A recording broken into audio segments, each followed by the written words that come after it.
Merci beaucoup. Donc, il s'agissait de répondre à l'invitation des étudiants de l'ARK, des étudiants donc, de Kédougou, des étudiants de Kédougou. Et j'étais là pour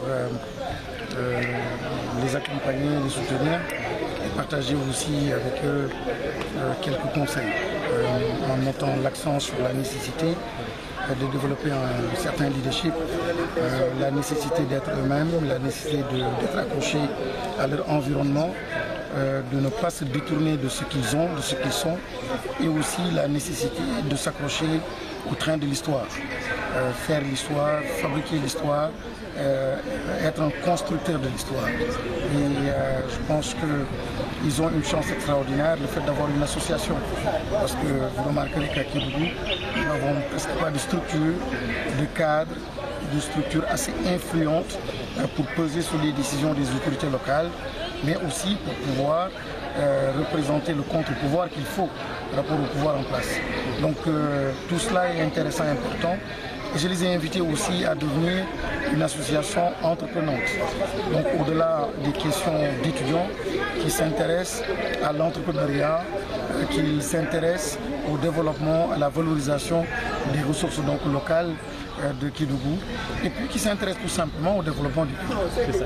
Vous l'avez bien dit tout à l'heure qu'il faudrait que les régions comme Kédougou puissent vous inviter, les étudiants de Kédougou à entreprendre. Vous êtes un exemple de réussite.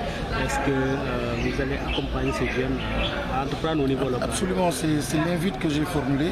C'est d'abord que une des missions de cette association soit la promotion de l'entrepreneuriat.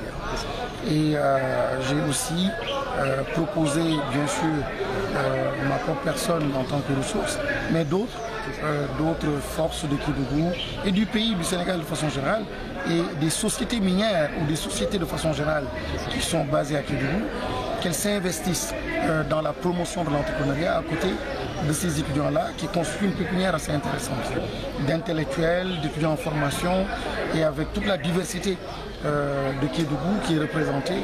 Nous avons toutes les ethnies, nous avons toutes les langues, nous avons toutes les disciplines qui sont étudiées. Donc je pense que nous avons là une pépinière extraordinaire qu'il faut accompagner, structurer, encadrer, mais en faire une vraie force économique plutôt simplement que de limiter sa mission à les missions estudiantiles. Donc oui pour l'entrepreneuriat et oui aussi pour un engagement à les accompagner, à les soutenir dans ce sens. Monsieur le ministre, je profite de cette occasion pour vous poser une question politique. Vous avez une connaissance très entrepreneuriat, mais vous êtes aujourd'hui engagé dans une troisième voie de coalition au Sénégal. Comment pouvez-vous faire un peu une analyse de cette coalition? Quel est votre objectif? C'est simplement une voie choisie en dehors de la voie présidentielle, en dehors aussi de la voie de ce qu'on appelle l'opposition radicale. J'ai personnellement une façon de voir le pays et dans tout ce que je dis et fais, j'ai toujours placé la sagesse au cœur de mes préoccupations et la sagesse a toujours encadré les actions que j'ai eu à mener. Et la sagesse aujourd'hui s'impose à moi et m'oriente tout simplement vers cette solution en disant que ce que les autres me proposent ne me convenait pas du tout. En termes de paix, en termes de démocratie, au plan développement, au plan cohésion donc, nationale, au plan aussi la sauvegarde des acquis, je ne suis pas du tout rassuré par ce que Manko propose, encore moins ce que Benno propose. Je souhaite qu'il y ait un renouvellement de la pensée politique, je souhaite qu'il y ait une autre façon de faire, plus d'originalité et surtout plus d'audace. J'ai l'impression qu'il n'y a pas assez d'articulation entre ce que nous sommes réellement et les politiques qui sont proposées et les programmes qui sont proposés. Et pour cela, j'ai tout simplement voulu m'inscrire donc dans cette coalition, la créer avec d'autres et m'inscrire donc dans cette perspective-là en espérant que nous allons donner un signal très fort aux Sénégalais un signal de renouveau réel, une rupture profonde et surtout beaucoup plus d'originalité et d'audace. Vous avez bien parlé de cette rupture, peut-être qu'on peut penser que vous, cette coalition, pouvez faire rentrer au Sénégal cette politique politicienne. Je l'espère.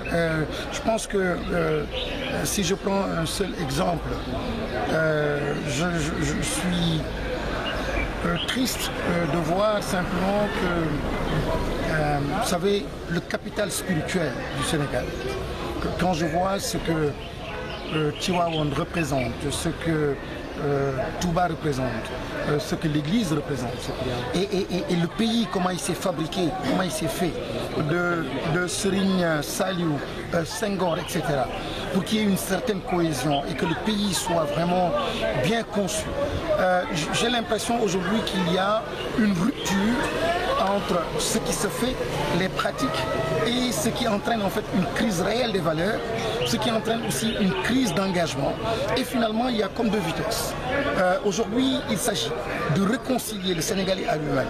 Il s'agit réellement d'entreprendre des programmes politiques pour que tout ce capital que nous avons puisse être opérant et qu'on ne voit pas simplement un Sénégal quelque part spirituel de l'autre côté et qui détermine le reste, qui pèse lourd sur l'attitude des jeunes, qui pèse lourd sur l'engagement des jeunes, qui pèse lourd sur la mobilisation des ressources financières, la force physique du pays, des jeunes, qui pèse lourd sur la question de la discipline. Lorsque tu as un levier comme celui-là, que tu peux actionner et que tu mettes une barrière, je ne sais au nom de quoi, par un certain complexe qu'on reproduit de l'Occident, je pense que c'est un retard extraordinaire. Le Sénégal doit être lui-même, se reconnecter à lui-même, porter fièrement ce qu'il est, ses valeurs. Et je pense que c'est comme cela que nous pouvons aller très très loin dans le développement. Il y a naturellement d'autres axes qui sont importants, nos relations avec l'agriculture. Aujourd'hui, c'est vrai qu'il y a beaucoup de programmes, mais la grande question, c'est que les Sénégalais, dans leur grande majorité, ne se retrouvent pas dans ces programmes parce qu'ils n'en saisissent pas la portée du sens et la signification. Donc c'est des ruptures profondes. Il s'agit de faire cela, il s'agit d'inviter les Sénégalais à être beaucoup plus dans ce qu'ils sont en réalité et à forcer le politique à porter réellement ce Sénégal et ses valeurs. Je pense aussi que la justice doit être repensée. Je vois ce qui se passe, beaucoup d'arrestations, beaucoup d'emprisonnements, beaucoup de problèmes. C'est bien un pays bien gouverné, c'est bien aussi une justice bien rendue, bien faite. Mais il me semble que la justice aussi c'est la sagesse. Et quand on parle de sagesse, c'est de mettre sur la balance hier, c'est de mettre sur la balance l'avenir, le futur. Et c'est d'inventer aussi la justice, de pouvoir se réinventer, un peu comme Mandela a su le faire en Afrique du Sud. On a su réinventer pour permettre au pays d'aller vite, avec des solutions où il n'y avait pas d'impunité, mais aussi on trouvait une solution pour aller vite. Mais lorsqu'on s'embourbe dans ce type de justice qui ne prend pas en compte ce que nous sommes en réalité, je dis simplement, nous prenons de graves risques et de grands risques. Il est temps donc que nous repensions donc les choses et tout cela et bien d'autres axes m'amènent simplement à m'inscrire dans une voie, cette voie-là, donc ce pôle alternatif. Vous avez parlé de rupture de valeur. Selon vous, qu'est-ce que c'est simplement un complexe que nous avons. Vous savez, les valeurs, c'est quoi ces valeurs? Moi, colère. Quand maintenant dans l'espace politique, on dit colère à Moufasson, on se trahit mutuellement. On prend un engagement et le lendemain on tourne sa veste. Et vous savez, nous sommes ces dirigeants politiques et nous devons gouverner ce pays.